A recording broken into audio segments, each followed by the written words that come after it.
Et là, ces pantalons, ils vont partir où, tous? Plutôt au Bénin. Moi, je suis de France, moi. J'ai fait Abidjan, j'ai fait Conakry, j'ai fait Bamako. Je suis revenu de nouveau en prospection. Hein. Donc, il faut frapper aux portes, frapper aux portes, frapper aux portes. Comment jugez-vous la qualité de ces fripes? Oh, bien. La qualité est bonne? Ouais, excellent.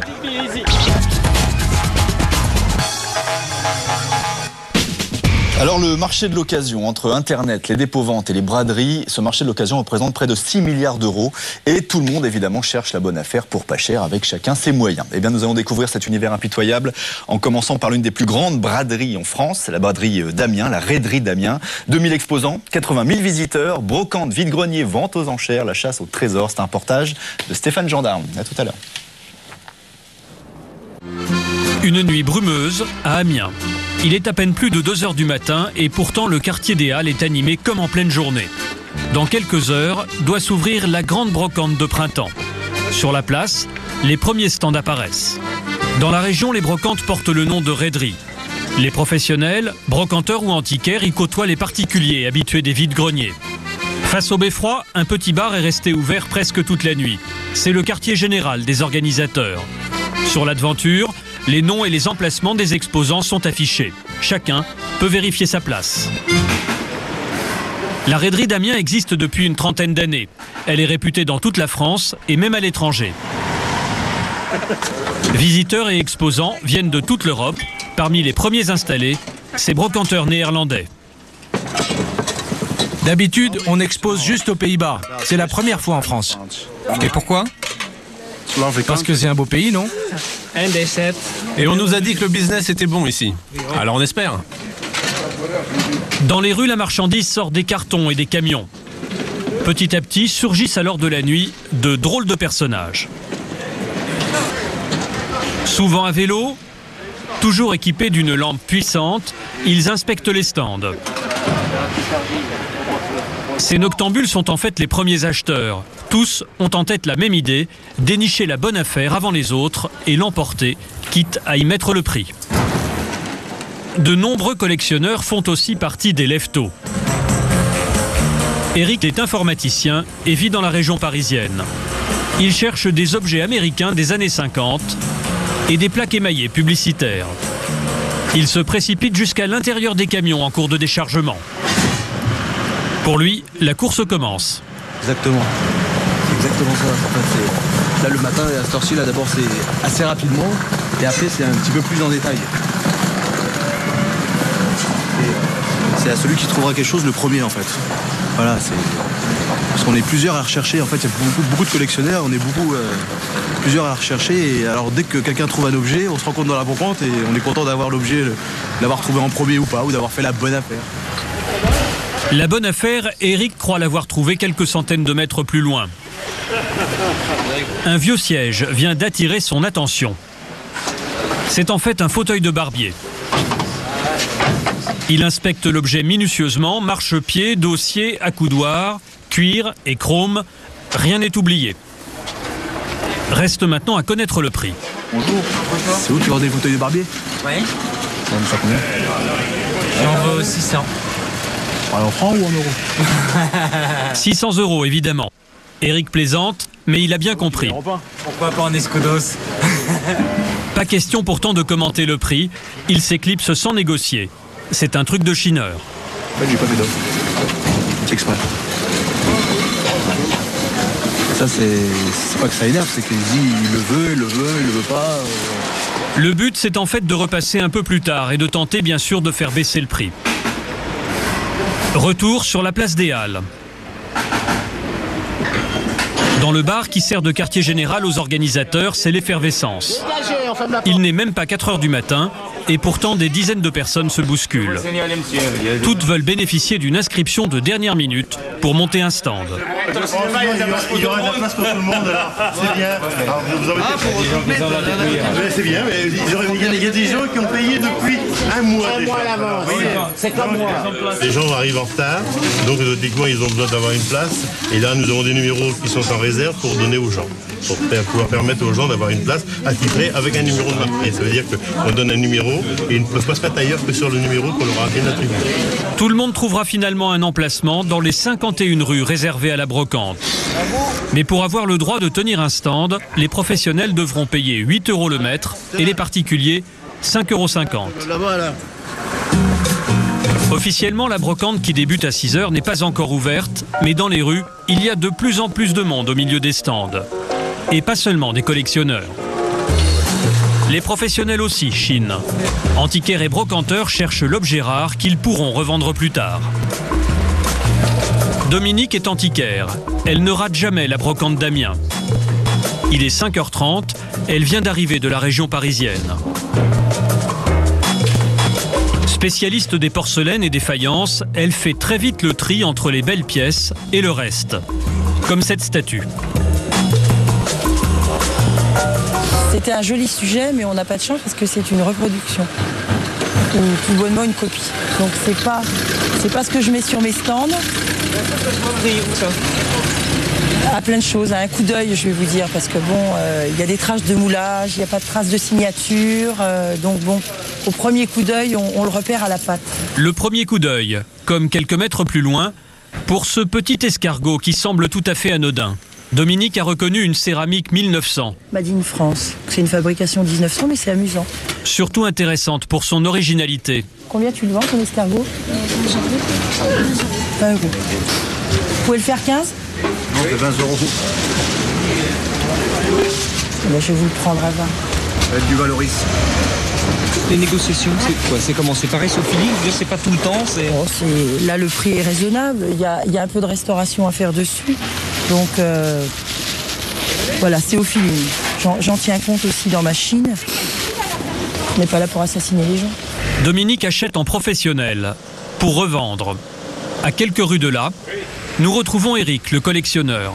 Lui achète souvent sur une impulsion, un coup de tête. Voilà ce que j'ai acheté tout à l'heure. J'ai laissé à ce monsieur-là. Il vient par exemple de faire l'acquisition de ces 2 vieilles plaques de garage, simplement parce qu'elles n'étaient pas dans sa collection.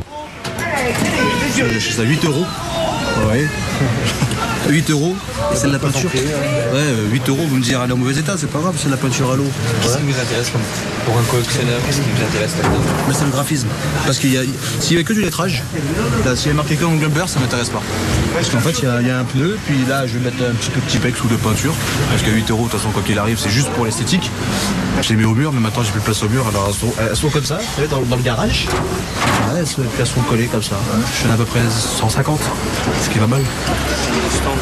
Lorsqu'un objet lui plaît, Eric a du mal à résister. Il essaie pourtant de se fixer des limites. Je vais pas me priver pour acheter une plaque. Hein. Là, ça, il y en est hors de question. Quand je vais pas me priver, je vais pas manger des pâtes ou du riz. Hein. De toute façon, j'adore les pâtes. Hein. Mais je vais pas manger des chips pour acheter des plaques. C'est après. Il y a d'abord la vie du quotidien et après ça. Je dis ça, mais ça m'est déjà arrivé de vous priver un petit peu quand même. Ah ouais, de me mettre dans le rouge des fois. Ouais. Ah oui.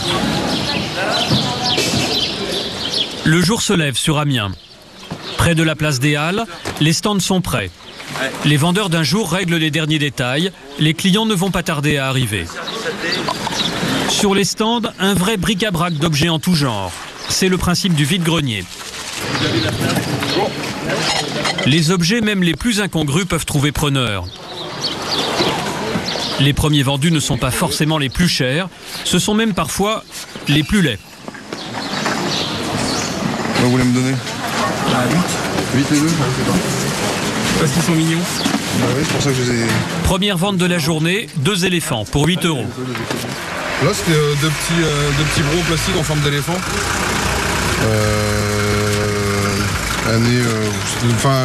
Look années 70 quoi. Donc c'est pour ça, c'était marrant. Cette année, la brocante compte 2000 stands comme celui-ci. Tous avec une dimension précise. Ces particuliers, par exemple, ont payé pour 3 mètres, pas plus. Et les organisateurs sont très attentifs au respect du métrage. Pas question de prendre un peu plus de place que prévu. Il m'a dit 3 mètres. Il me dit 3 mètres. Il me dit 3 mètres. D'accord. On est bien d'accord. Il me dit 3 mètres. Il faut laisser la place aussi aux autres pour qu'ils puissent s'installer.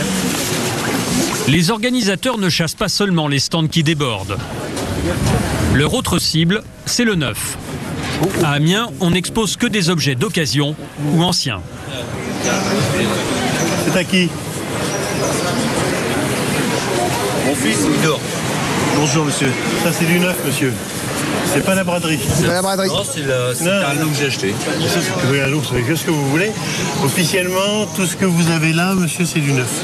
Le neuf pour nous est interdit. Vous lirez l'arrêté, donc et ici c'est pas votre place, donc indirectement non. Interdit. La place est là-bas et ici c'est interdit, c'est du neuf, vous allez voir. Vous rangez tout. Karcher et tout ça. D'accord? D'accord. Merci. Merci. Il est 10h. La brocante fourmille maintenant de monde. Pour les leftos, c'est l'heure de la sieste, sous des regards protecteurs. Sur les stands ou dans les allées, les antiquités classiques côtoient les objets les plus insolites. Pour les professionnels qui chinent, comme Dominique, les bonnes affaires sont passées. C'est le moment de s'arrêter. Dominique a parcouru les rues d'Amiens pendant 5 heures. Avant de reprendre la route pour Paris, elle fait le bilan de sa matinée. Je vais vous montrer mes petits trésors de ce matin. Un petit grès de Cibourg. En époque, on est 1925. Comme il est en parfait état et pas trop mal acheté, je suis assez contente. Pas trop mal acheté, ça veut dire quoi?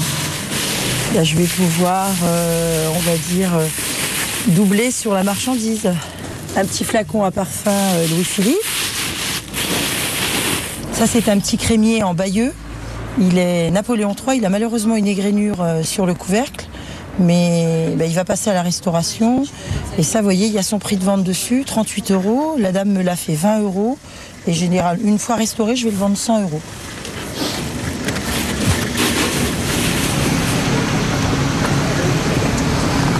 Assiette, flacon, vaisselle miniature. Dominique est satisfaite de ses acquisitions. Mais la vraie bonne affaire de la matinée, elle la cache au fond de son sac. Rien d'autre? Mon petit trésor. Donc ça fait partie de ma collection personnelle. J'ai chiné des épingles à cravate. Alors. Ça, vous avez trouvé ça ce matin, donc, hein? Ce matin. Il y en a 3, 7. J'en avais une qui est en or avec un cerf de coq qui tient une petite paire de culture, une qui est avec une agate jaspée montée or, et une autre qui ressemble à un petit volant de voiture ou au cycle Mercedes, qui est monté platine avec un petit saphir et des petits diamants. Alors je vais peut-être en vendre quelques-unes, mais je crois que les 3 plus belles, je vais les garder. Et vous pouvez nous dire combien vous l'avez acheté? Oh, je vais vous donner une fourchette. J'ai acheté ça entre 40 et 100 €. Et c'est vrai que si je devais vendre les 3 plus belles, je pourrais faire une culbute de 6 ou 7 dessus. 6 ou 7 fois le prix d'achat? Le prix d'achat. Donc quand on trouve ça comme ça, sur une matinée comme celle-ci... On est contente. Ça s'appelle un petit trésor. Eric, le collectionneur, s'apprête lui aussi à quitter la brocante. Pour finir en beauté, il vient d'acheter cet objet. Un coup de foudre, même si c'est un peu encombrant. C'est un gonfleur, comme on en trouvait dans les stations-service dans les années 50. Oui, vous l'avez acheté combien, ça? Très bonne affaire. Il était parti à 300 € et je l'ai acheté 120 €. Voilà, très très bonne affaire. Très rare. Eric va porter son gonfleur sur des centaines de mètres. Et pareil, vous allez en faire quoi? Rien, un objet de décoration. En fait, je vais la repeindre, je vais la démonter entièrement. Je vais la repeindre de 2 couleurs. Et je vais mettre de la lumière et c'est juste un objet de déco. Ça marche pas, ça marche pas, attention, ça marche plus du moins.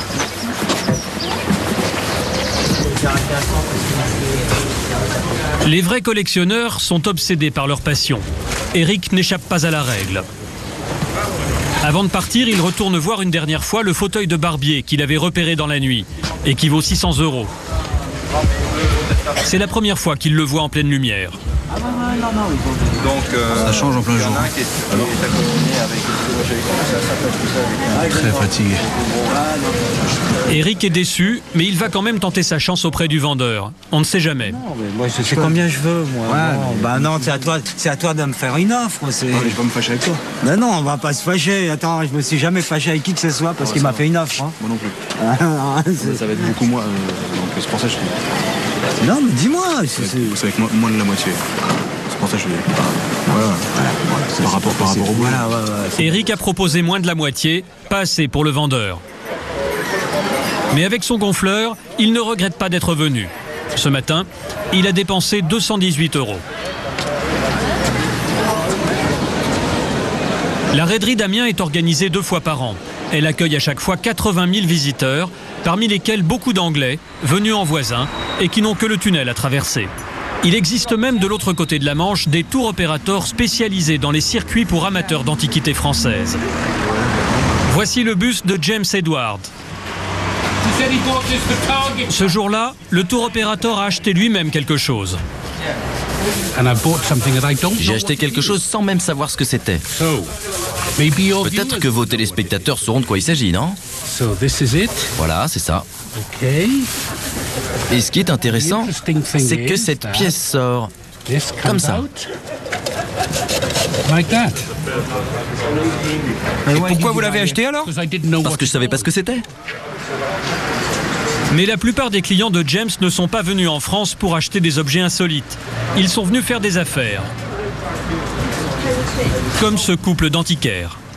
Alors, qu'est-ce que vous avez acheté? De la porcelaine de Limoges. Vous pouvez répéter? De la porcelaine de Limoges, un service à poissons, des jolis verres en cristal, des vases avec des oiseaux, peints à la main. C'est votre premier voyage à Amiens? Non, non, c'est la 4e fois. 3 ou 4 fois en fait. Et vous achetez pour revendre après? Oui, oui. On en garde et on en vend. On garde le plus joli. Les soutes pleines d'antiquités et d'objets hétéroclites, les 2 bustes de James Edward reprennent la route. Direction l'Angleterre. Il est 18 h. Dans les rues d'Amiens, c'est le moment des dernières ventes. Brocanteurs et particuliers vont remballer jusqu'au prochain vide-grenier. Les chineurs les plus dépensiers repartent les bras chargés avec une question en tête: comment faire de la place à la maison pour tous ces trésors? Quelques jours plus tard, nous retrouvons Eric, le collectionneur, chez lui, dans la région parisienne. Surprise, sa collection est visible dès les premiers pas dans le jardin. Eric, qu'est-ce que c'est ça? Alors ça, c'est une enseigne lumineuse de station-service. Quand vous mettez ça là, vous n'avez pas peur, hein, question un peu provoque, hein, pas peur du mauvais goût, quoi. Personne ne vous dit que c'est quand même spécial sur le mur? Si. Si, mais je trouve ça un peu loufoque. Je trouve ça marrant et un peu loufoque. Cette enseigne lumineuse, c'est ce qu'il y a de plus voyant dans le jardin d'Eric. Mais l'essentiel de sa collection est dans le garage. Bon, c'est un petit peu la caverne d'Ali Baba quand même là, non? Un peu.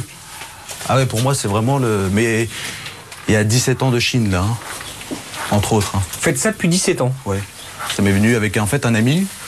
Moi, j'allais faire du sport et puis il faisait ça. C'était pas trop la mode des brocantes ou de la Chine. Et c'est petit à petit, un jour, j'ai trouvé une plaque. Je dis, oh, c'est joli, un objet de décoration. Puis après, j'en ai trouvé un autre. Et puis maintenant, c'est comme vous pouvez constater, elles sont juste posées les unes contre les autres. Il n'y a plus de place au mur. Un jour, il y aura de la place. Un jour, je rangerai, promis. Là, vous avez un feu rouge. Un vrai feu rouge. Jaune. Jaune. Normalement, ils sont marrons. Dans son garage, Eric a aussi des gonfleurs. En voilà un identique à celui acheté à Amiens, mais déjà entièrement restauré. Car Eric fait remettre en état les plus beaux objets. Et ceux qui lui plaisent le plus, il les expose chez lui. Sa maison est un véritable petit musée des années 50-60. Et il y en a partout, même dans la cuisine. Ça peut toujours servir. Alors là, vous avez les chewing-gums, enfin celui-là. Et voilà. Et c'est des vrais chewing-gums à la menthe, je vous l'offre. Le salon aussi est envahi par la collection. En bonne place, un jukebox rutilant avec bien sûr chansons d'époque.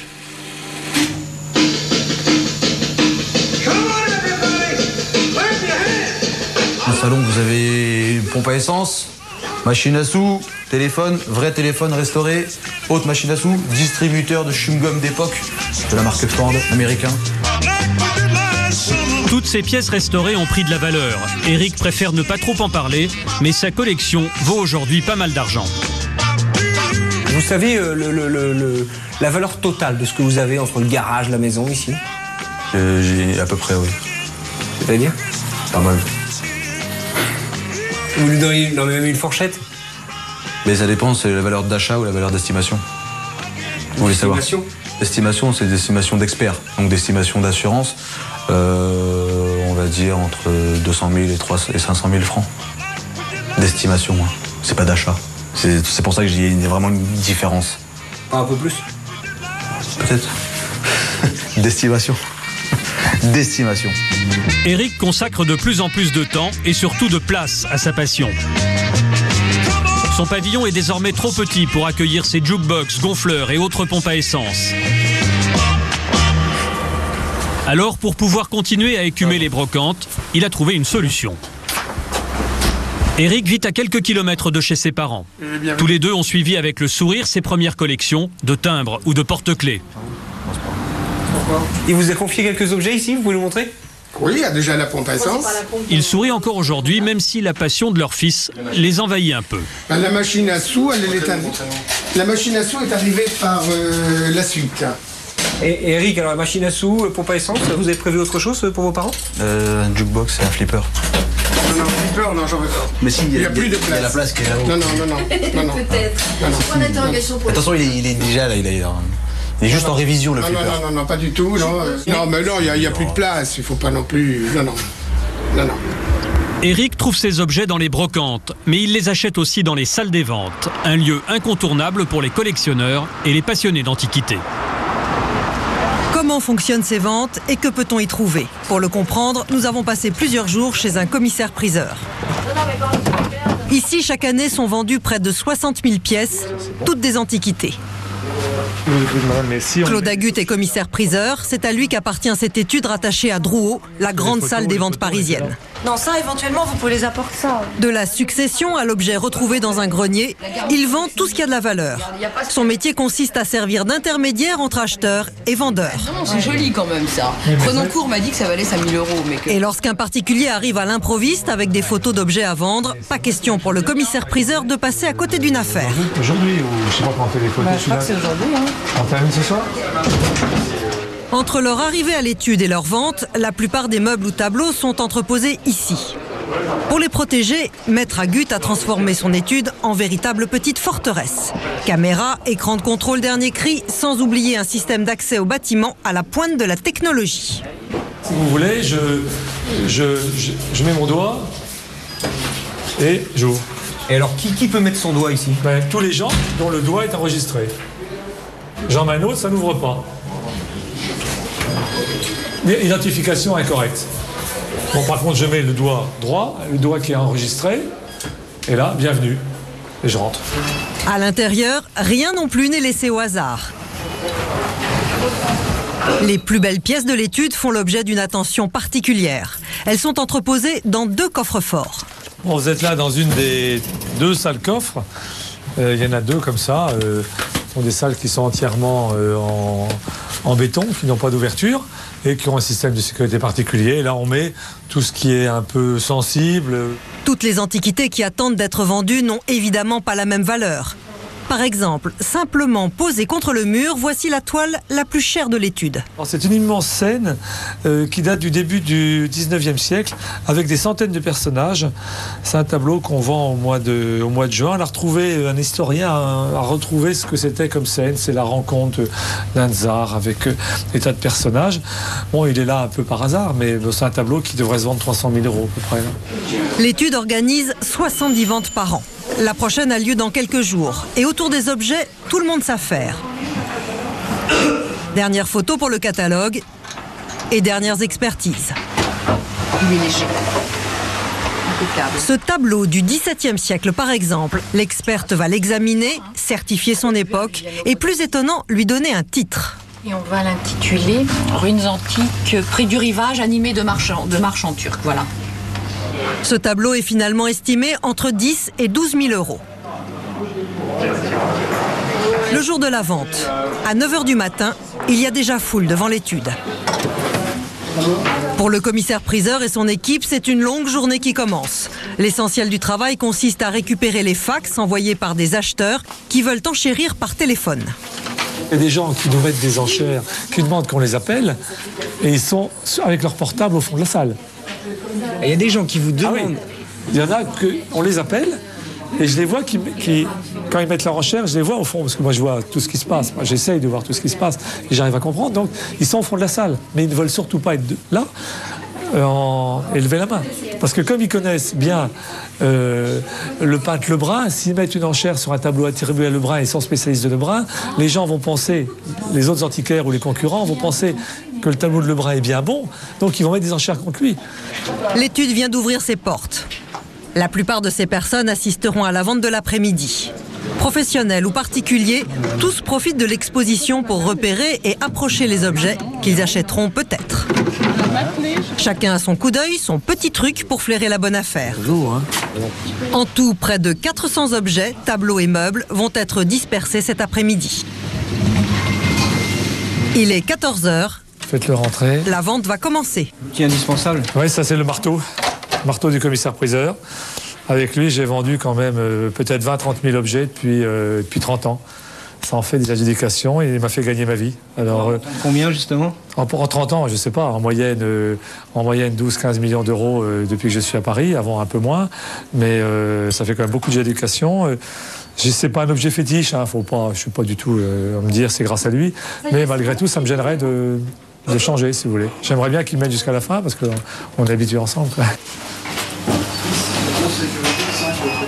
Dans quelques minutes, les premières enchères débuteront.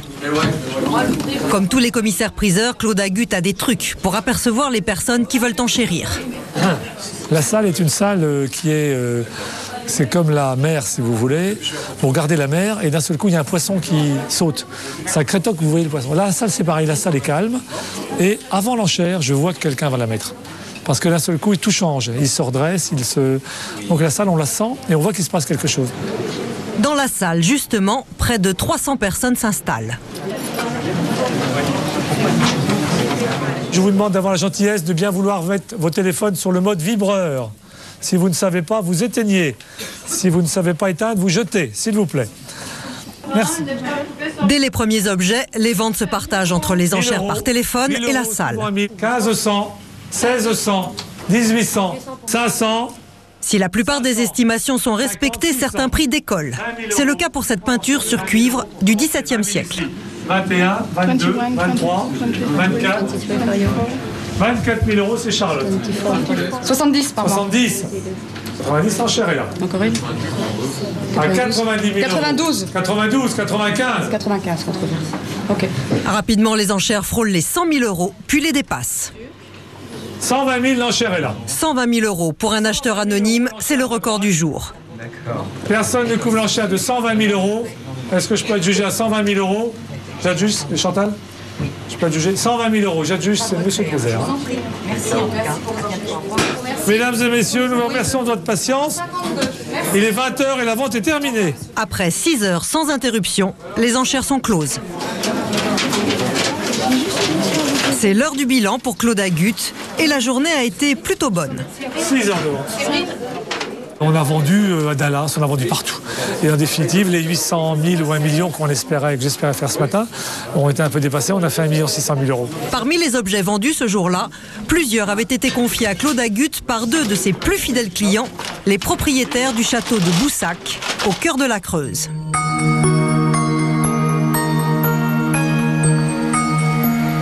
Rénové minutieusement depuis 40 ans par ses propriétaires, cet édifice du XVe siècle est aujourd'hui ouvert au public.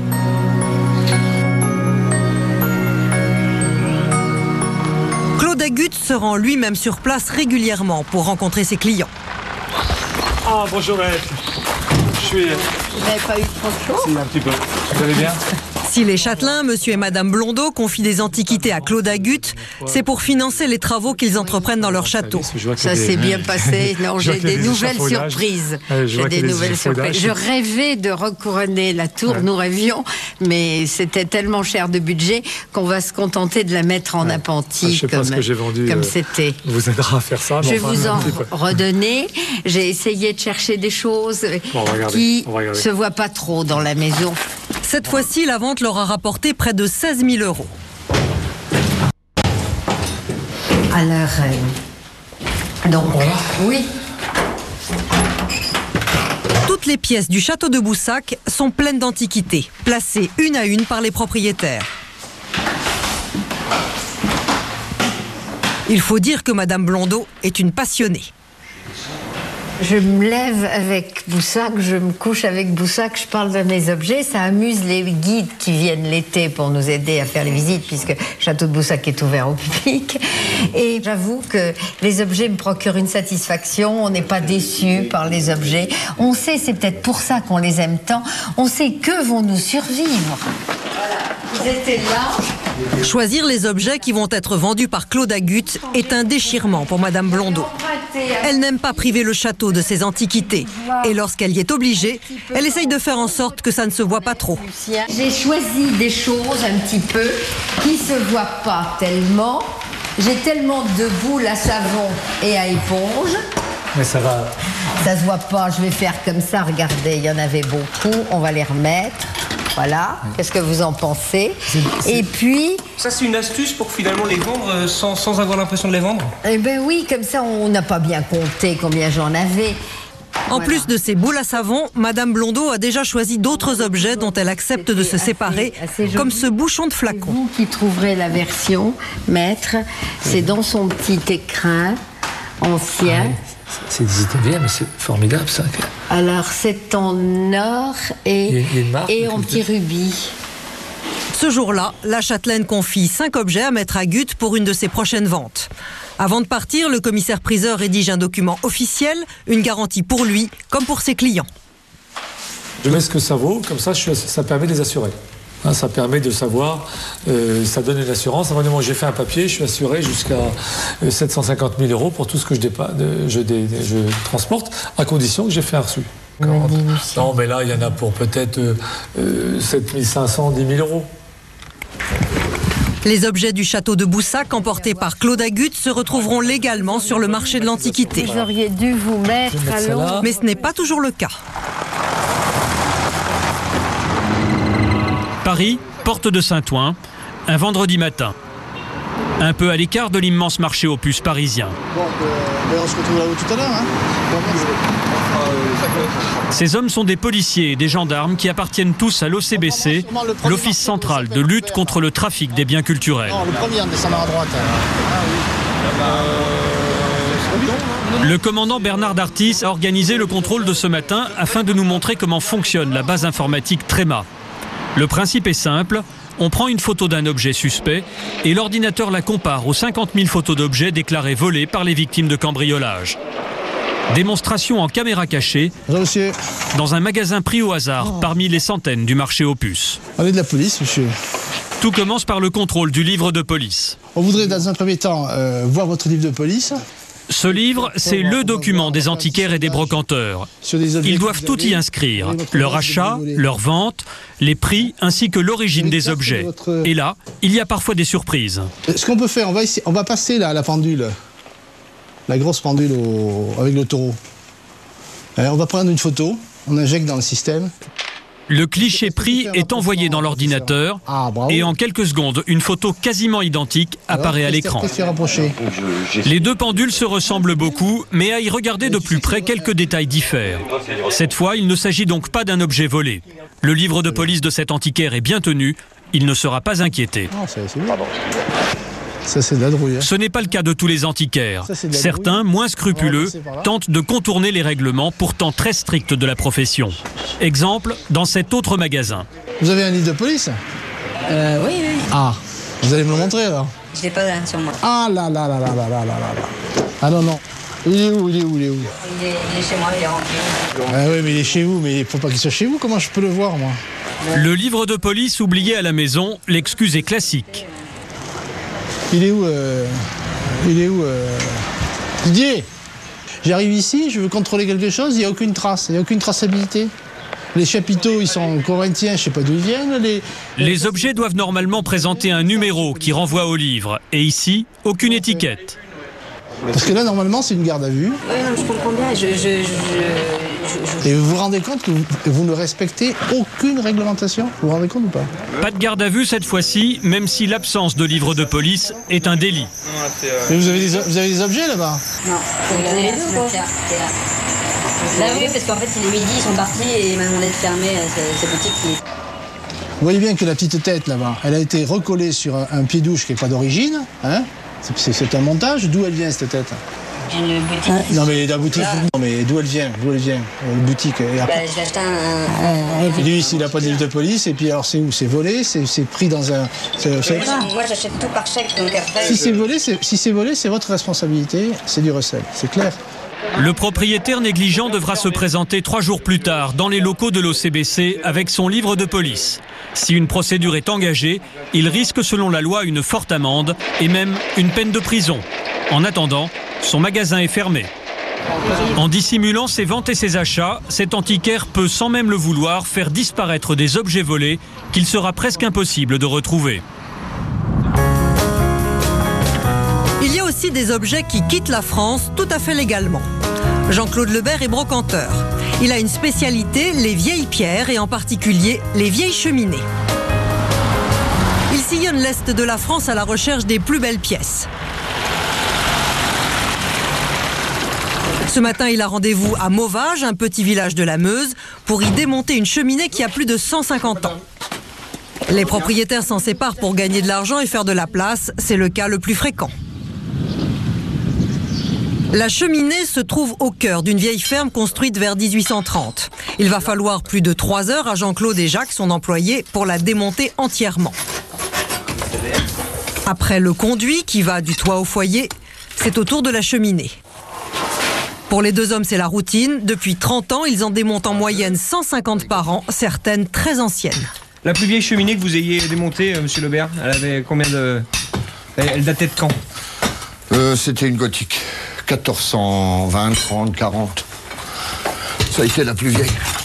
Il n'y a pas très longtemps, on a fait une très très belle Renaissance que j'ai vendue à un client parisien. Il était tellement content de me l'acheter, il a pris l'avion pour venir l'acheter de Paris. Vous voyez, c'était quelque chose. Une belle cheminée d'époque Renaissance peut être vendue jusqu'à 30 000 €. Celle démontée aujourd'hui est plus récente et plus classique, mais Jean-Claude sait qu'il la revendra sans problème. Alors en tout, vous avez 1, 2, 3, 4, 5, 6, 7, 8, 9. 9 morceaux. 9 morceaux pour un poids de combien à peu près à votre avis? Là, il y a 1 tonne. Ouais. Et alors là, finalement, l'ensemble, enfin la cheminée, vous l'avez acheté combien à 600 €. Et pour une revente, vous estimez à combien? Entre 8 et 10 000 francs. En bon brocanteur, Jean-Claude ne s'est pas déplacé que pour la cheminée.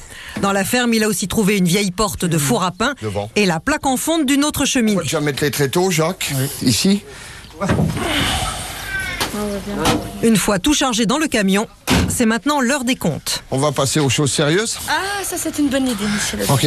Jean-Claude remplit un chèque de 725 € pour l'ensemble. Voilà votre chèque, madame. Merci, monsieur. Maintenant, nous allons remplir un papier. Ce document, c'est la preuve que ces antiquités n'ont pas été volées.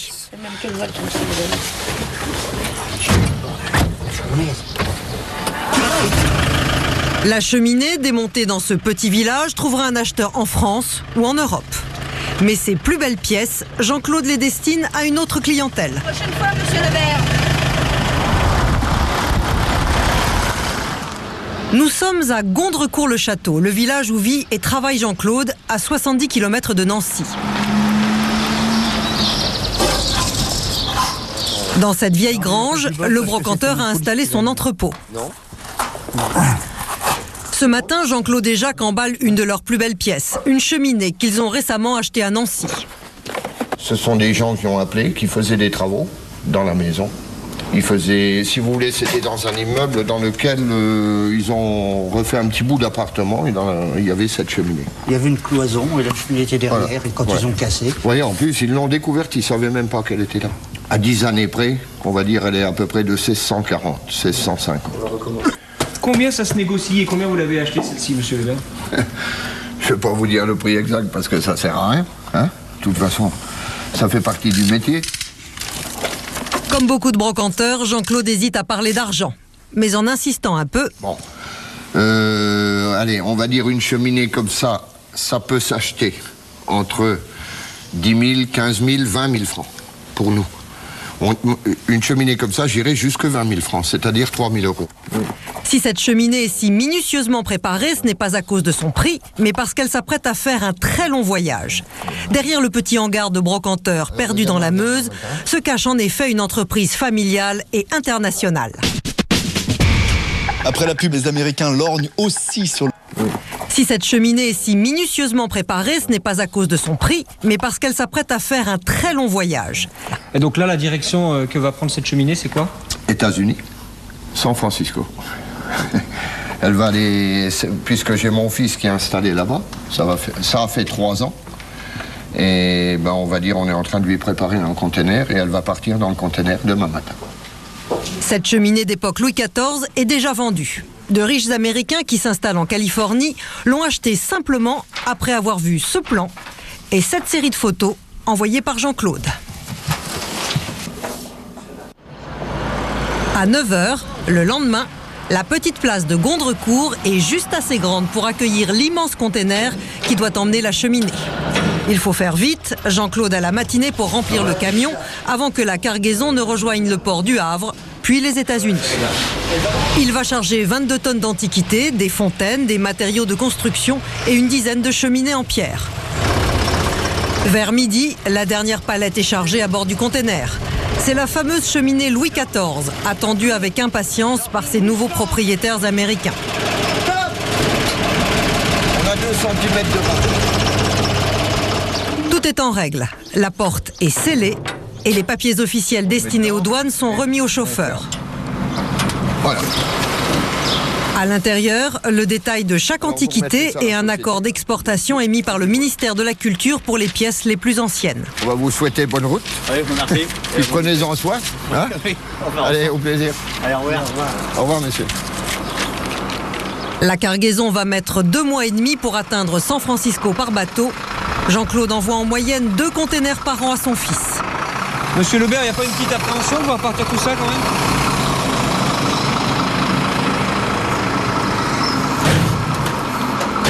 L'entreprise familiale marche bien, mais chaque départ rappelle à Jean-Claude les kilomètres qui le séparent de son fils.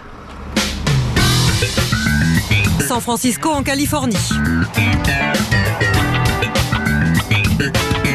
C'est ici, dans un quartier chic de la ville, que Cédric, le fils de Jean-Claude, a ouvert il y a 4 ans 2 magasins d'exposition.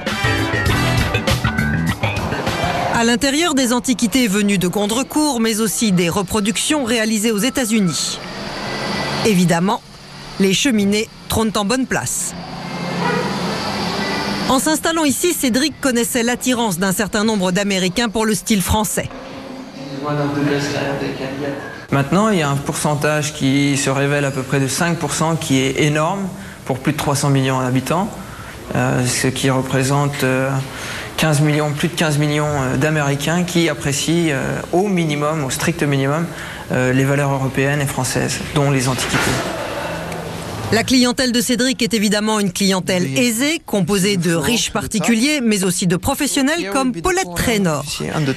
Designer d'intérieur, elle sait pourquoi les Américains apprécient tellement les antiquités françaises. Les Américains apprécient la qualité, la patine et l'ancien. Nous n'avons rien d'aussi vieux dans notre pays. Et pouvoir dire j'ai une cheminée sublime à la maison, vieille de 700 ans, c'est une chance incroyable pour mes clients.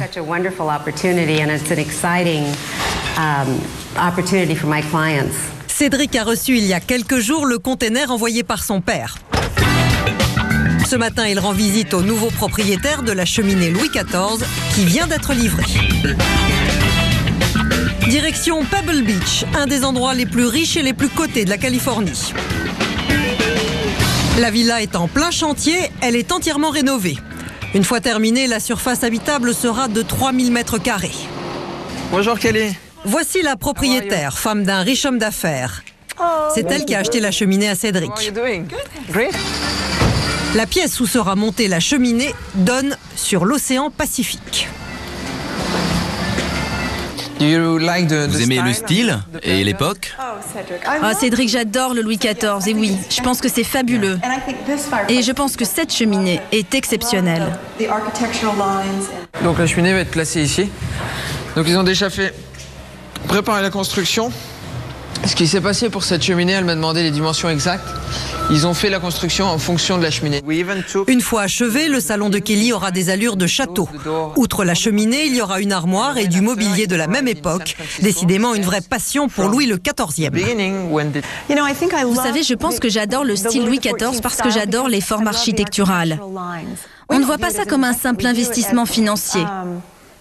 On le voit comme un vrai élément d'architecture qui apporte de l'histoire et du caractère et des bribes du passé. Et je suis très intriguée de savoir d'où cela vient, parce que cela signifie tellement pour nous. Kelly a acheté sa cheminée un peu moins de 13 000 €. Elle avait été achetée il y a quelques semaines à Nancy autour de 3 000 €. Taillée en France il y a 350 ans, elle va désormais trôner face à l'océan Pacifique. Voilà les cheminées Louis XIV qu'on retrouve de l'autre côté de l'Atlantique. Et puis vous, pendant ce temps-là, vous ramenez le patrimoine américain. Tout à fait. Bienvenue Eric Taïeb. On vous a vu au début sur la raiderie d'Amiens. La prochaine, c'est le 26. Exactement. 26 avril. Pourquoi cette folie des objets américains pour vous? Pourquoi cette folie? Alors cette folie est venue avec un ami qui était un peu passionné d'objets. Et puis au fur et à mesure, je me suis pris à prendre goût, et puis un objet, plus un, et à la fin... Puis vous rentrez dans l'histoire et tout ça. Oui, voilà, et puis on veut toujours avoir l'objet qu'on n'a pas. Ouais. Voilà, il manque toujours, et le but du jeu dans une brocante, c'est de dire, voilà, qu'est-ce que je vais dénier. Vous êtes dans le manque permanent, quoi. Presque. Alors, j'ai pas compris dans le reportage, c'est votre métier, c'est pas votre métier? Vous vendez à moitié? Non, pas du tout. C'est-à-dire, vous vendez quand même? Non.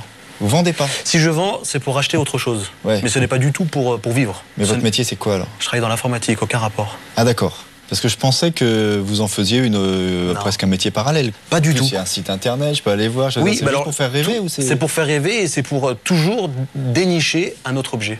D'accord. Voilà. Qu'est-ce qui fait la valeur d'un objet? Sa rareté. Et après la valeur qu'on veut bien lui donner soi-même. C'est-à-dire un jukebox très très rare parce qu'il a été fabriqué à très peu d'exemplaires. Exactement, ou alors un jukebox très rare parce que votre grand-père avait ce modèle-là dans son café. Et il y a des gens qui disent je veux le même jukebox. Et quand vous cherchez ce même jukebox, il peut être très rare pour cette personne-là. Bon, par exemple, je suis cette personne-là, je vous appelle, vous l'avez, vous vous en séparez ou pas? Si je l'ai en double, oui, autrement non. Autrement non? Non. Ah ouais, donc vous faites une famille de frustrés, quoi. Pas frustré, je suis un collectionneur. Ouais, mais les gens qui rêvent d'avoir le jukebox et vous dites non... je peux leur dire comment le trouver. Ouais. Maintenant, avec Internet, on peut trouver sans problème pas mal d'objets. Quand vous êtes passionné comme ça, vous êtes obligé de partager la vie avec quelqu'un qui vous comprend. Sinon, vous rendez les gens dingues. Dingue, ou c'est la guerre après. Après, c'est la guerre. Ouais. Attends, encore un truc dans la cuisine, ça prend toute la place. C'est à peu près ça. C'est ça? Ouais. Et puis, tous les week-ends, vous êtes sur la route, vous cherchez? C'est tous les week-ends. En fait, je suis toujours à l'affût. Ce qui est marrant, c'est que je peux partir en week-end, pas du tout sur une brocante. Ouais. Sur la route, je préférerais peut-être prendre une nationale que l'autoroute parce que je sais que je vais pouvoir. Une petite brocante, en lécher un œil. Soit une brocante, soit sur la route, trouver un objet. Ah oui. Ça m'est déjà arrivé d'aller sonner aux gens en disant voilà ce que vous vendez. Je suis intéressé, ça m'est déjà arrivé. Dans les vieux cafés? Vieux cafés ou les vieilles stations essence, pour les pompes à essence ou autres. Et nous enchaînons avec les détecteurs les gens qui détectent les métaux. Je ne sais pas si vous avez fait ça une fois dans votre vie. Non, j'ai pas fait, j'ai déjà vu, mais j'ai pas fait. Donc en fait, la législation est assez ambiguë là-dessus. Ça pose souci, notamment pour les archéologues. Vous allez voir dans ce reportage un trésor dans votre jardin, reportage de Gilles Delbos. Merci beaucoup. Mais de rien, merci beaucoup.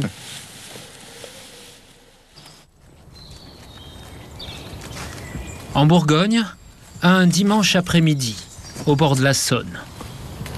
Tenue kaki, chaussures en caoutchouc, Léo Vinet a tout du paisible pêcheur. Mais c'est à la pêche au trésor qu'il part cet après-midi. Voilà l'appareil.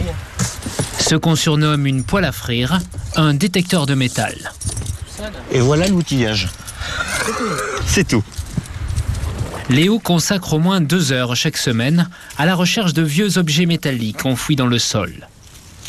Même en plein cœur d'une épaisse forêt, loin de toute habitation, l'appareil couine assez vite, signe qu'il y a quelque chose à déterrer.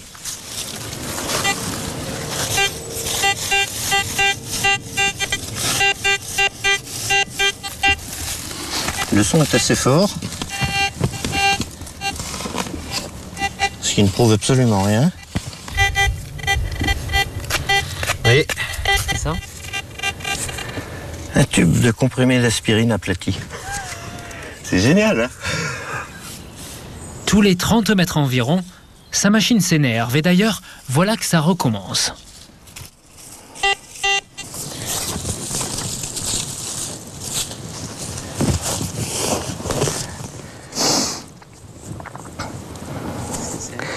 Bon, là, ce coup-ci, c'est une pièce de monnaie. Vous voyez, bien patiné vert. Du bronze ? Oui, mais ça me paraît très récent. Fin 19e.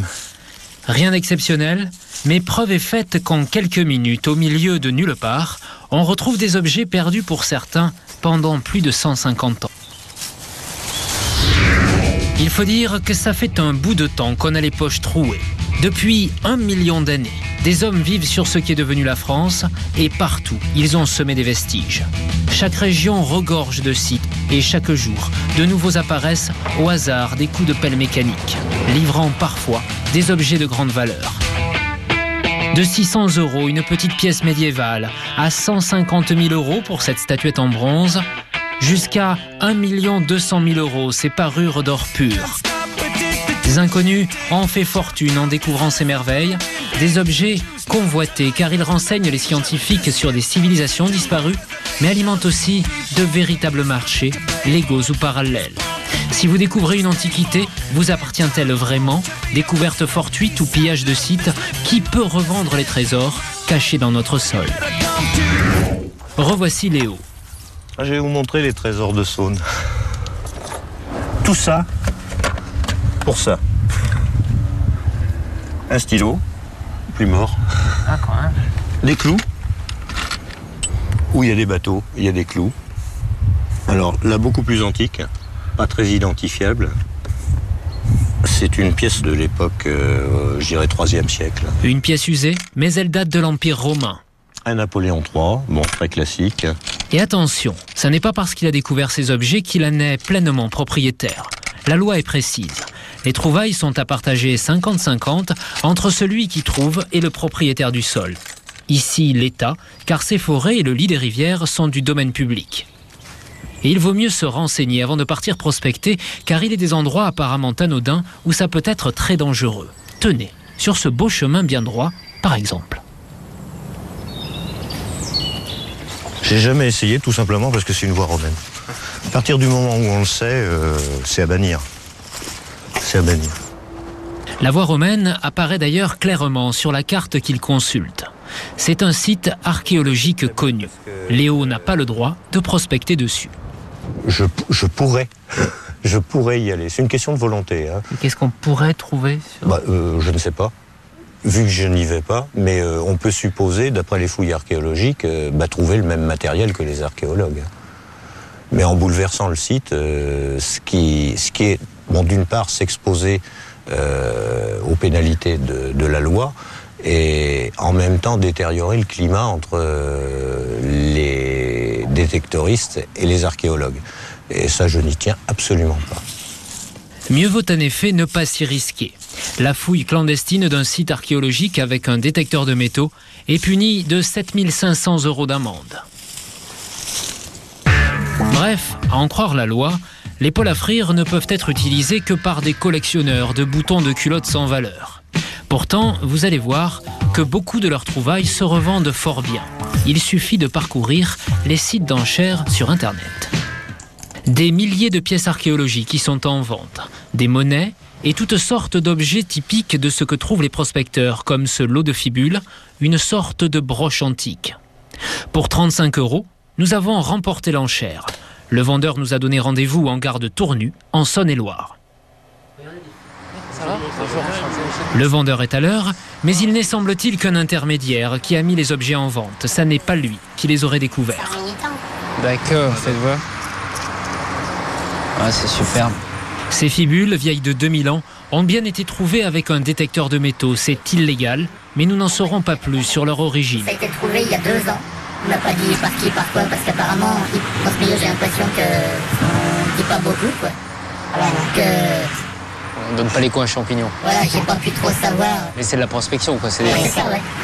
Mais je pensais pas que les gens pouvaient avoir autant d'intérêt. Là, je vous dis, j'en ai vendu une. Elle s'est vendue à 100 €. J'ai halluciné, mais je me dis, mais les gens, c'est de la folie, quoi. Je pensais pas qu'on pouvait aller dépenser autant d'argent. Alors, il faut croire que ça a de la valeur quand même, ou je sais pas. Ah, c'est des objets qui ont une histoire. Il y aurait donc une forte demande d'antiquités de ce genre. Qui sont ces prospecteurs qui alimentent le marché? Merci. Une chose est sûre, il ne s'est jamais vendu autant de détecteurs en France. Et les règles strictes qui encadrent leur usage n'inquiètent pas le moins du monde leur principal importateur. Alain Cloarec propose en toute légalité une quinzaine de modèles différents. Il vend environ 250 machines par mois dans toute la France. Officiellement, aucune ne peut être achetée en vue de chercher des antiquités. Pourtant, quand on voit les plus belles découvertes de ses clients, il n'y a pas grand doute. Des bijoux anciens, des monnaies et même des statuettes antiques. Ça, ce sont des choses qui ont été trouvées. Alors, je ne dis pas par qui et comment, qu'est-ce qu'il faut mais on faire ne fait quand pas on de trouve une délation. statuette comme ça, là, quand on trouve une statuette comme ça, il faut... La déclarer à la mairie. Alors, attention, parce qu'aujourd'hui, si vous êtes avec un détecteur de métal, on va vous dire c'est interdit, vous recherchez les statuettes, vous allez en prison quasiment. Hein. Si c'est un promeneur, il y a beaucoup moins de problèmes. Donc on considère qu'aujourd'hui, il y a beaucoup de déclarations, beaucoup de découvertes qui sont faites par des promeneurs et de moins en moins par les prospecteurs. Vous avez le droit de trouver de telles merveilles en trébuchant dessus par hasard, mais surtout pas en utilisant un détecteur de métal. Et de toute façon, personne ne pourra vérifier. Et certains prospecteurs du dimanche sont en passe de devenir de véritables fléaux. Retour à Tournu, où nous avions acheté nos fibules. Ce coin de Bourgogne est riche en sites antiques et depuis quelques années, les prospecteurs y font des ravages. Un pillage qui désespère ses passionnés. Jean Duriot, instituteur à la retraite, et Mathieu Ruet sont les forces vives du Gratte, un groupe d'archéologues bénévoles agréés par les autorités qui veillent sur le patrimoine local. Alors là, on vous emmène sur d'autres sites qui ont été visités par les prospecteurs avec détecteurs de métaux. Mais attention, vous allez être déçus. Un site archéologique en France, voilà à quoi ça ressemble. Un champ cultivé, tout simplement. Ben alors, elle est où cette villa gallo-romaine? Là, on est sur un site archéologique. Là, on est sur un site sur vos archéologique. pieds, là. C'est là, voilà. Par terre, là. Et on peut même dire que c'est une villa d'une certaine importance parce qu'on a trouvé des éléments de chauffage central. Donc, elle était chauffée par Hippocauste. On a trouvé des marbres sculptés.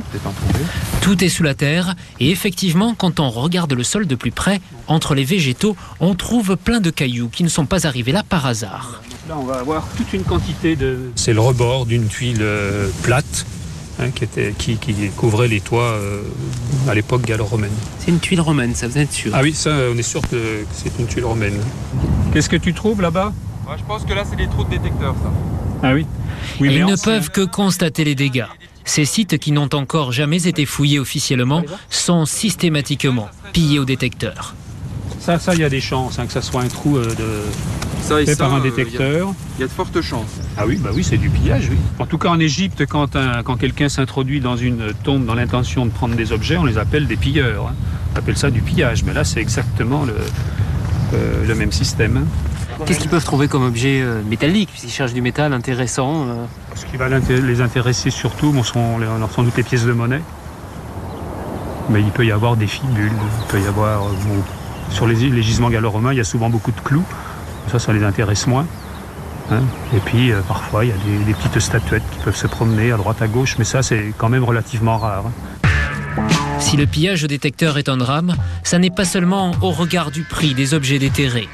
Au-delà de leur valeur marchande, les antiquités enfouies sont avant tout des documents qui renseignent les archéologues sur l'histoire d'un site. Pour le comprendre, il suffit de se rendre sur un chantier de fouilles officiel. À première vue, juste un champ de cailloux. Mais nous sommes sur l'emplacement d'un ancien village gallo-romain tout entier. Un site très riche au nord de la France qu'on nous a demandé de ne pas localiser précisément, car vous allez voir le genre d'objet qu'on a pu déterrer ici. C'est une balance en bronze, une balance romaine. C'est assez rare, oui. Surtout dans cet état-là. Vous avez là le poids, vous avez le contrepoids, le fléau. Vous avez ici les crochets pour suspendre la pièce à peser. Ça pourrait intéresser des amateurs qui... Une pièce complète, oui, je pense qu'une pièce d'antiquité complète, ça intéresse forcément des collectionneurs. Non loin de la balance, ils ont aussi découvert un petit trésor. Voilà, elles sont frappées donc à l'effigie de l'empereur. Une centaine de pièces. Leur valeur, les archéologues n'en ont aucune idée. Et en plus, ils s'en moquent. Ils sont frappés, mais ils ne sont pas des monnaies. La valeur ne nous intéresse pas, la valeur monétaire contemporaine ne nous intéresse pas. Ce qui nous intéresse, c'est l'information chronologique qu'on va pouvoir en tirer sur la datation. Ces pièces ont permis de déduire précisément qu'une partie du site datait de 270 après Jésus-Christ. Le travail des archéologues n'est donc pas, comme dans Indiana Jones, de traquer les trésors pour leur valeur, mais pour les étudier et comprendre l'histoire de ce site habité pendant 5 siècles. Donc ça c'est pour les archéologues. Merci à tous les deux d'être là parce qu'a priori, alors Léo Vinet on vous a vu dans le reportage et vous présidez une association d'archéologues qui défend justement, qui lutte contre ce pillage. Donc moi je suis le président de l'association APA, donc c'est une association qui lutte contre le pillage, donc qui pour l'instant on compte à peu près une centaine d'archéologues dans cette association. J'aimerais bien que tous les deux parce qu'a priori on peut se dire vous avez tout fait pour vous entendre. Vous pouvez trouver des choses. Si je trouve une pièce, j'appelle les archéologues. Mais le fait c'est que ça ne se passe pas comme ça. Non. Quand on trouve une pièce, on reste planqué. Est-ce qu'on a peur de la législation? C'est ça en deux. C'est ça. En fait, il y a une réglementation qui date de 89. Pour utiliser son détecteur de métaux, pour rechercher des objets qui intéressent l'archéologie, il faut obtenir une autorisation. Une autorisation que personne demande. Que très peu de monde obtiennent. Il ne suffit pas de la demander. Il faut l'obtenir. Donc on va dire que la grande majorité l'a pas. La grande majorité l'a pas. Pourquoi? Parce que si on abuse du détecteur de métaux sur les sites archéologiques, on va finir par épuiser les sites archéologiques des informations qu'ils pouvaient donner pour la science. Est-ce que vous pouvez me dire ce qu'ils risquent si on les prend en flagrant délit? Alors, depuis l'année dernière, ils risquent jusqu'à 100 000 € d'amende et 7 ans de prison ferme. Oui. Vous avez un précédent où il y en a qui c'est arrivé? Alors, la loi date de l'année dernière, donc pour l'instant, elle n'a encore pas été appliquée. Mais il faut les prendre sur le vif. Il faut les prendre sur le vif. Oui, donc ça c'est juste impossible. En flagrant délit. Par contre, l'année dernière, on a quelqu'un qui a eu 10 mois de prison ferme. Alors que la loi n'était pas encore votée, parce qu'il a pillé un sanctuaire gallo-romain, il a prélevé des monnaies en or qu'il a tenté de revendre sur eBay. Ouais. Et là, c'est là qu'il s'est fait prendre. D'accord. Ceci étant dit, Léo, vous, qu'est-ce qui vous motive? Qu'est-ce qui vous motive le plus? Moi, c'est une passion. C'est un dérivatif à ma profession. D'abord, vous devez avoir un bras extrêmement puissant. Non, parce que pas de tendinite du détecteur de. Non, absolument pas. Donc, qu'est-ce que vous avez comme idée quand vous faites ça? Est-ce que vous voyez un objet avant que ça passe, ou est-ce que vous le rêvez, ou est-ce que... Non, absolument pas. Je cherche dans l'espoir de trouver, mais sans m'identifier à la trouvaille que je peux faire. Bon, c'est presque marcher dans la nature qui vous plaît alors, parce que... C'est pas trop dans la nature. Forcément, moi, je me suis spécialisé un peu dans la Saône, qui est une très très belle rivière, et on retrouve des petits objets en général qui ont été déplacés par le courant. Vous en faites quoi alors, de ces objets? Eh bien, ça va peut-être étonner certains, mais je les montre systématiquement aux archéologues. Ouais. Je pense qu'il fait partie des minorités. Enfin, c'est pas. C'est une minorité. On est d'accord. Et puis, à vous entendre parler de ces détecteurs de métaux, enfin les gens qui les portent, en tout cas, on a l'impression qu'ils sont des foules innombrables et qui pillent ou qui sont comme ça lâchés en liberté. On sait combien il y en a à peu près en France ou pas? Nous, on estime qu'il y en a à peu près 10 000, parce qu'on pense qu'il y en a à peu près 100 par département de personnes actives. Hein. Alors après, des gens qui possèdent un détecteur de métaux, il y en a beaucoup plus. Qu'est-ce qu'il faudrait alors? Alors, ce qu'il faudrait, c'est que les gens arrêtent de pratiquer... d'aller sur ces sites. Arrêtent de pratiquer le détecteur de métaux sur les sites archéologiques. Le problème, c'est que les sites archéologiques, il y en a partout. En France, on en connaît 450 000. Et 450 000 sites. 450 000 sites archéologiques, et on pense qu'il y en a 2 millions de sites archéologiques. Il y a 36 000 communes, ça y en a 10 par commune? Il y en a partout. Et nous, on voudrait faire réglementer la vente des détecteurs de métaux. Et puis aussi, ce qu'on voudrait, c'est qu'il y ait une plus grande pénalisation en cas de flagrant délit, parce qu'il y a beaucoup de gens qui pratiquent la poêle à frire sur des sites archéologiques sans que personne ne bouge. Ouais. Les gendarmes sont un petit peu trop laxistes en la matière. En tout cas, cette émission va nous éclairer là-dessus, parce que ces questions-là, on ne se les posait pas. Merci à tous les deux. On enchaîne avec une autre source de profit indétectable, pour le coup, celle-là, le tri des vêtements d'occasion. Je ne sais pas si vous connaissez un peu le circuit que ces dons de vêtements de fripes occasionnent. Et puis vous allez voir que c'est un métier industriel que l'on retrouve de l'autre côté de la Méditerranée jusqu'en Afrique. Reportage de Laurent Lesage. Méry-sur-Oise, en banlieue parisienne. Comme un peu partout en France, les hommes du relais collectent les vêtements usagés. Ça n'a l'air de rien, mais chaque année, les Français donnent ainsi 160 000 tonnes de vêtements qui encombraient leurs placards. Voilà, alors, qu'est-ce que vous avez dit? Il y a des chaussures de football à mon petit-fils. Ces vêtements donnés au relais vont connaître une incroyable odyssée. Un centre de tri du relais dans les Yvelines, tous les sacs de vêtements arrivent ici, en vrac. Combien de kilos? Ah ça, je sais pas. Le relais, c'est le premier organisme de collecte en France. Une quinzaine de centres comme celui-ci, où les vêtements sont triés un à un. Une activité qui a permis de créer 1 millier d'emplois, réservés à des RMistes, des chômeurs longue durée ou d'anciens SDF. Les plus beaux articles seront revendus dans les boutiques du relais. Comme ceci, je les mets en boutique, parce que c'est tout neuf. En boutique, ces chaussures impeccables peuvent être vendues 6,50 € la paire. Je les mets en carton pour partir en boutique. D'accord. Ça peut pas partir en boutique, ça? Non. Pourquoi?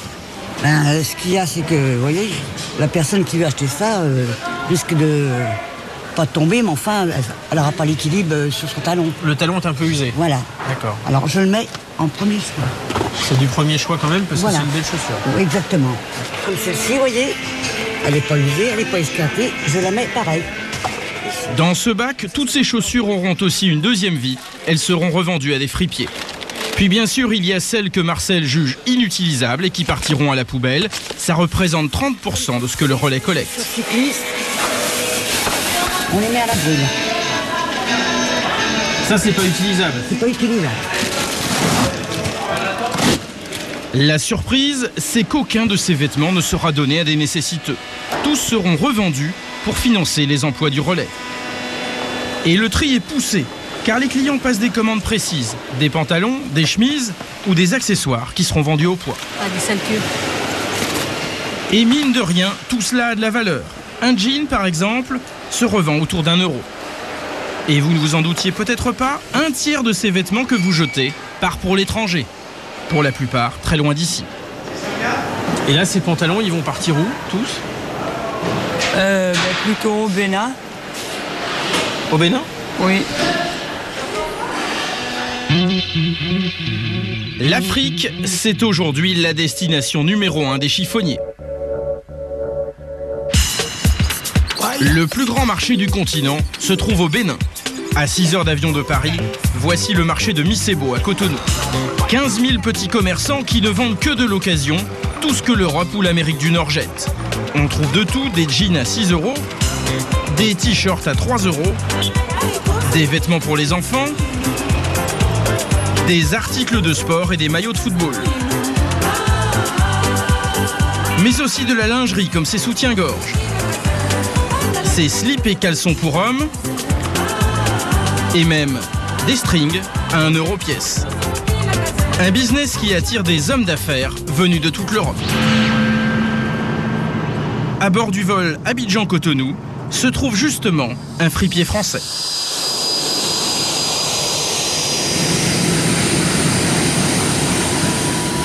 Ne vous fiez pas à son boubou à pois jaune, Serge Starkman est un gros industriel.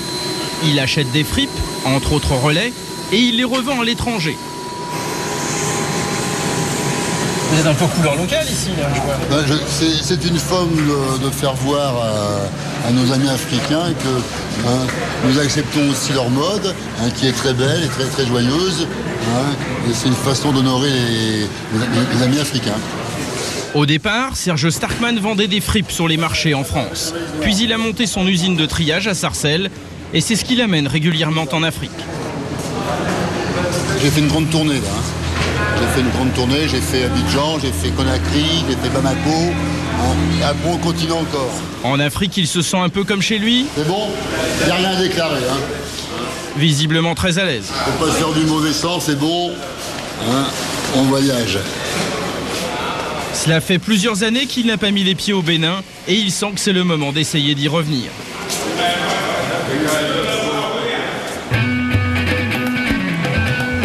Car grâce à sa position centrale en Afrique de l'Ouest, au bord de la mer, le Bénin est une vraie plaque tournante du commerce. Et tout ce qui arrive d'Europe ici est très prisé. Pour s'en rendre compte, il suffit d'aller sur le port de Cotonou. Chaque jour, ces énormes cargos déchargent des voitures d'occasion en provenance d'Europe. Mais ce qui fait rêver Serge Starkman, ce sont ces containers remplis à ras-bord de balles de fripe. Ces files interminables de camions qui vont bientôt approvisionner en vêtements tous les marchés de la région.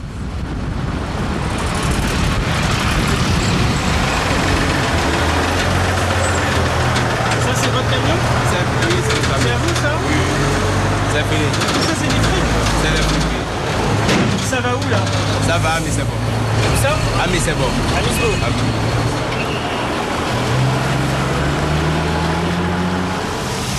Après une nuit de repos, Serge Starkman va attaquer une nouvelle journée avec une nouvelle tenue.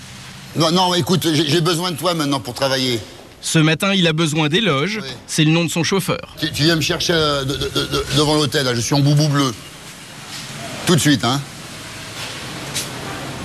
Pour Serge, ça s'annonce difficile. Ce qu'il cherche ici, c'est un gros client qui puisse lui acheter 1 ou 2 containers par mois. Il se rend donc dans le quartier de la Fripe, à Missebo. Signe particulier, des balles sur tous les trottoirs. Mais notre homme d'affaires n'a ni contact ni rendez-vous. Et sur le marché béninois, il n'y a pas moins de 1000 grossistes importateurs. Tous appartiennent à une communauté anglophone, l'ethnie Ibo, venue du Nigeria. Des hommes d'affaires réputés redoutables.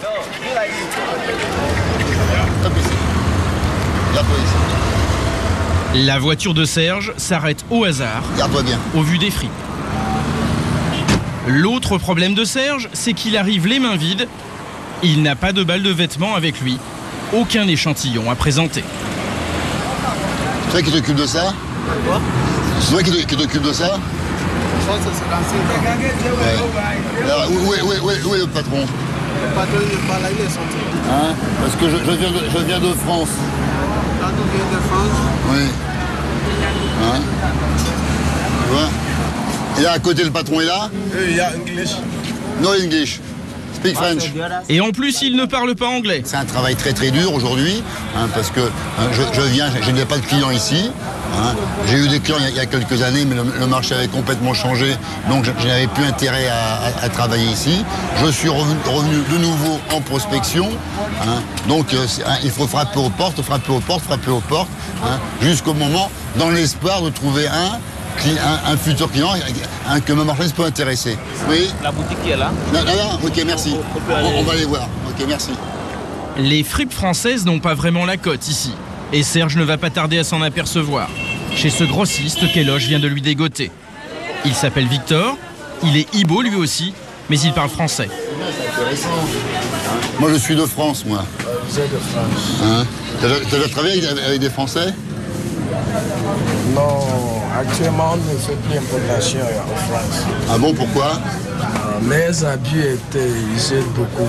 Trop fatigué, c'était pas une bonne qualité? Très fatigué. Ok, mais moi, regarde, moi je suis une bonne...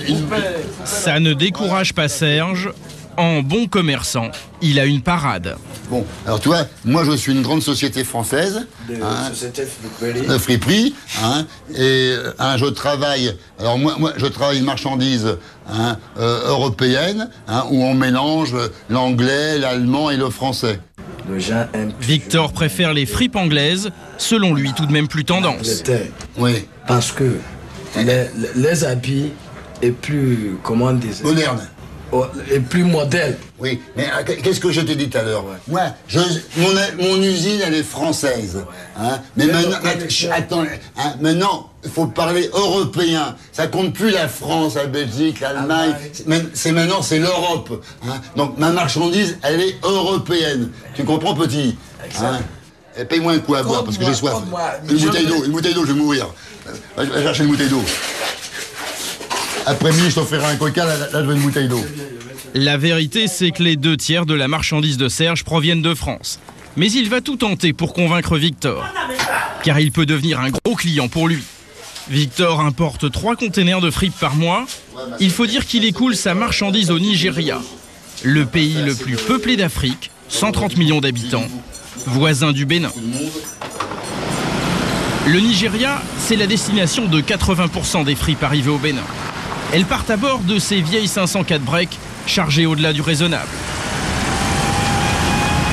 Pourtant, officiellement, le commerce de la fripe est interdit au Nigeria.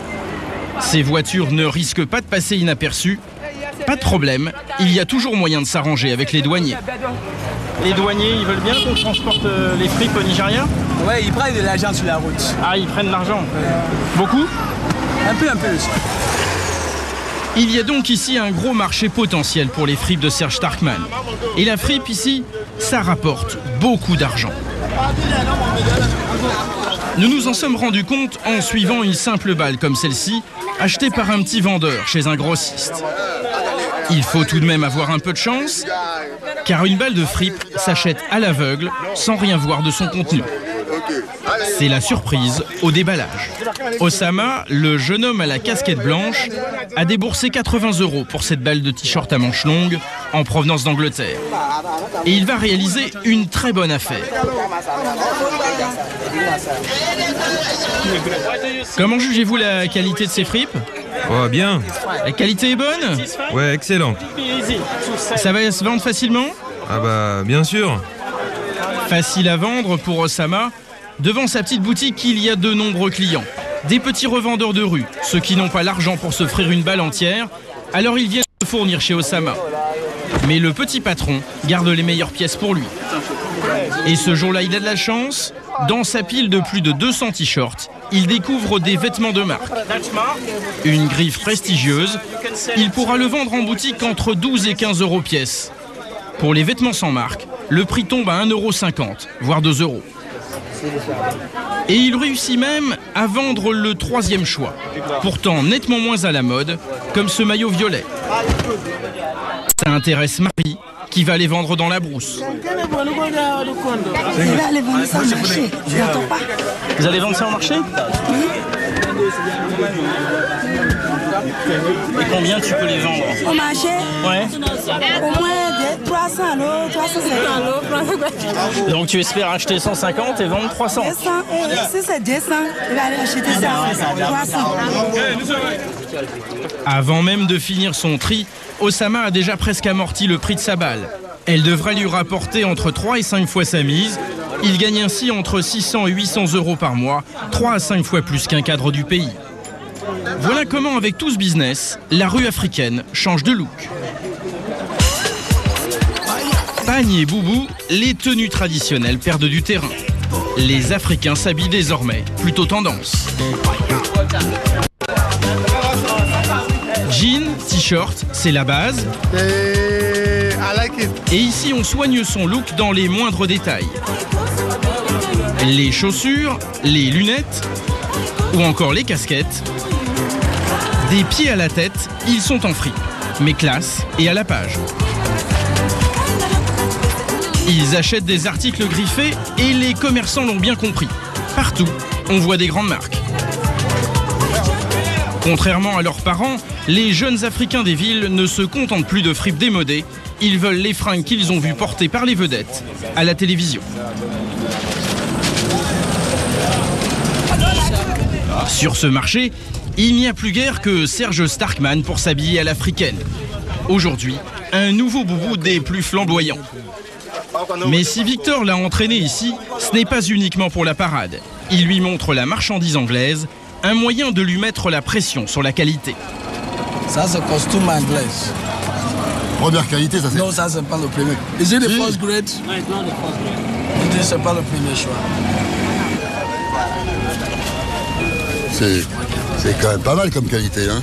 Ce qui est étonnant, c'est que c'est vraiment très propre. Hein. C'est qualité. C'est vraiment de la qualité. Hein. Parce qu'il y a un grand principe dans les pantalons, hein, c'est toujours vérifier à l'intérieur. Les Angleterres n'utilisent pas beaucoup. Pour voir s'il n'y a pas de traces viriles et tout. Ok, merci beaucoup, c'est très gentil. Vous allez pouvoir vous aligner en termes de qualité, vous pensez pour, Ah ben, il va falloir qu'on y arrive. Hein. Victor va aussi attirer l'attention de Serge sur une menace venue d'Asie, pour lui mettre cette fois la pression sur les prix. Il fait un peu montant le marché aussi. Ça c'est des vêtements neufs. Hein. Ça c'est asiatique. T-shirt là. Ouais, t-shirt là.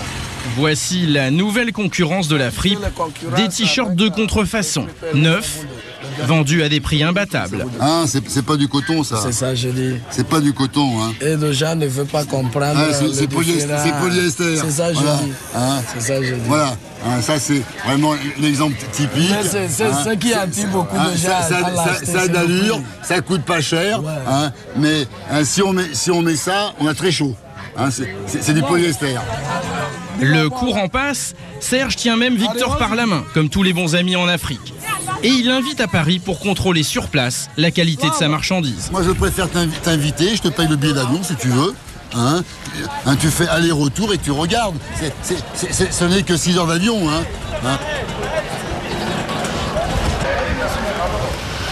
Mais à l'hôtel, les choses sérieuses vont reprendre. La discussion va porter sur le prix du container, un peu plus de 30 000 €. Mais ça se négocie. Et pour ça, Victor est accompagné d'un associé. Bonjour. Oh, bonjour, ça y est, regarde. Là, ok, déjà tout est en ordre. Hein. Ça va. Tout est en ordre. Parce qu'il ne faut pas que tu profites de mon amitié pour commencer à m'égorger. Hein. Non, je ne peux pas. Parce que moi, je ne suis pas un mouton. Hein. Regarde, déjà, je t'ai fait... Bon, tout de suite, je t'ai fait un rabais, amicalement. Oui, mais... Serge plaisante avec Victor, mais il sait que l'heure n'est plus à la rigolade. Cette fois, on parle prix et les difficultés commencent. Mais ce qui me fait peur, moi, je t'assure, ce que j'ai fait ici maintenant en tant que prix, c'est le prix d'achat. Victor trouve surtout que les prix de Serge sont trop élevés. Lorsque je suis en train de faire ça, j'ai commencé par avoir de découragement. De combien c'est trop cher? De combien? 2%, 3%? Ouais. Victor consulte son partenaire. Les deux hommes vont tenter d'obtenir de meilleurs prix avec Serge qu'avec les Anglais. Victor, ouais. Alors, est-ce que vous allez faire affaire? Moi, qui me dit ça? Moi, qui me dit qu'on va faire affaire? Ah, son cœur dit. Ouais. Sinon, j'ai abandonné. Le portefeuille sur autre chose. Serge Starkman rappelle son usine. Il sent que l'affaire lui échappe. Pour l'amorcer, j'ai baissé de 5% les prix d'office. Hein, et là, il me baisse entre 10 et 20% en plus. Hein, donc, en plus, hein, ça ne peut pas être les prix anglais. Alors, je n'ai aucun intérêt à vendre. Et maintenant, si on fait affaire ensemble, le paiement, 30% commande, paiement, comment tu fais? Paiement, comment je fais? Tu envoies marchandise, je sors, je me s'occupe de douane, oui, de vente, oui, et par la grâce de Dieu, dans 10 jours. Après le paiement? Non. Chez nous, c'est 30% la commande, ouais. Hein, 70% contre-document. Voilà. Ça dit quand le marchandise arrive au port, tu vas à la banque, tu mets l'argent et tu payes. On te donne le document. Voilà. Il n'y a pas 10 jours de crédit. Ouais. Et là, le taximan. Ce n'est pas gagné pour Serge, mais jusqu'au bout. Okay. Victor se montre intéressé. Tu vas le rejoindre? Bon, demain, je vais te dire au revoir. Tu vas passer. Ouais. De toute façon, hein, tu auras un bon souvenir de moi, j'ai un bon souvenir de toi. Hein, et quand le marché sera meilleur, on fera affaire ensemble. Même maintenant, bon. Ah, tu veux faire maintenant? Ah, moi je te dis, pour faire maintenant, c'est problème de paiement. Hein. Sans problème. Hein, voilà. Réfléchis maintenant, réfléchis bien, mais il n'y a pas de crédit. À ce jour, les négociations se poursuivent toujours entre Serge et Victor. Il y a 10 ans, les Africains achetaient des fripes les yeux fermés. Ce temps-là est bien fini. Bon Serge, bienvenue. Et vous avez fait affaire ou pas alors? Non, pas du tout. Non. Trop compliqué. Trop compliqué, c'est un marché excessivement dur. Ouais, d'accord. Je voudrais juste qu'on lève quelques ambiguïtés sur ce reportage, parce qu'on a l'impression que vous êtes VRP de relais. Non, pas du tout. C'est pas le cas. Non, vous avez votre propre entreprise de friperie, ça s'appelle comme ça. Ouais. Mais vous ne travaillez pas pour le relais. Pas du tout. Je voudrais juste rappeler aussi que le relais développe l'économie solidaire, développe aussi en Afrique avec une création d'emplois, et ça permet aussi, ce qu'on a vu dans le reportage, de faire travailler beaucoup de gens sur cette économie-là. Ceci dit, les gens ont l'impression de donner aux pauvres, aux indigents, aux nécessiteux, et au bout du compte, on est surpris de savoir que ça part et que ça se revend en Afrique. On va prendre l'exemple. Quand nous faisons une collecte dans la ville de Rennes, la ville de Rennes, c'est environ 200 tonnes de vêtements. Que va en faire la Croix-Rouge ou Emmaüs avec 200 tonnes? Heureusement pour la France, il n'y a pas l'équivalent de pauvres à habiller. Les œuvres gardent une petite quantité, et après, ça va dans nos entreprises. Donc vous vous dites, finalement, les pauvres n'ont pas de frontières, on peut aussi les faire partager en Afrique. Donc, ça, je comprends le discours. Il faut quand même savoir que dans les pays en voie de développement, le pouvoir d'achat des gens ne permet pas de s'habiller en vêtements neufs. Juste pour comprendre la production globale en France, on parlait de 60 000 tonnes, c'est ça, on peut le calculer, c'est à peu près ça? Oui, nous estimons qu'aujourd'hui, il y a 100 000 tonnes de collectées, il y a environ 60 000 tonnes qui exportées. Non, 60 000 tonnes qui sont travaillées. Ouais. Et après, il y a à peu près 20 à 30 000 tonnes qui sont exportées. En quoi le marché asiatique, en tout cas ces vêtements qui sont fabriqués là-bas à bas prix, est un problème pour vous? Alors ça, on a un très grand débat. Il faut quand même savoir que notre profession va toucher une contribution qui va être donnée par les grandes chaînes de distribution, les fabricants et tout, parce que il y a quelques années, ça fait à peu près 6-8 ans, nous avions dans une collecte classique, nous avions à peu près entre 60 et 70% de vêtements qu'on pouvait revendre en tant que vêtements. Aujourd'hui, nous sommes tombés à 40%. Pourquoi? Parce que l'importation des vêtements d'Asie, qui sont de très mauvaise qualité, fait une baisse du produit. Est-ce que vous avez peur de la pénurie de matières premières pour votre métier? Alors, c'est notre gros problème. Faut donner. Avec la crise, est-ce que les gens vont encore donner suffisamment? Parce que nous avons des entreprises avec du personnel qu'il faut faire tourner. En France, il y a des fripes. On peut accéder à la fripe aussi? Vous avez, sur les marchés, il y a des fripiers de tout temps. Il y a des boutiques de friperie. Alors maintenant, il y a aussi la friperie mode. Ça, je ne veux pas en parler parce que en pourcentage pour nous, c'est insignifiant. Je me rappelle un reportage qu'il y avait eu, je ne sais plus sur quelle chaîne, où on faisait voir un jean à 10 000 francs. Moi, en 35 ans de carrière, j'ai jamais su que j'avais qu'un jean pouvait être vendu 10 000 francs. Ouais. Vous gardez toujours le boubou en Afrique? Toujours. Toujours? C'est une forme de respect. Ça me permet d'avoir des contacts beaucoup plus faciles avec l'habitant. Ouais. Puis c'est ma façon à moi de dire, je vous respecte et je suis bien chez vous. Parce que l'Afrique est un pays merveilleux avec plein de surprises. Vous y retournez bientôt? Écoutez, pour l'instant, je suis presque en âge de retraite, mais mes fils ont pris ma suite, donc c'est à eux de voyager maintenant. Bon courage en tout cas, merci de nous avoir approfondi. Je vous remercie. Merci à vous. Merci à vous d'avoir suivi cette émission et à la semaine prochaine. Portez-vous bien. Ciao.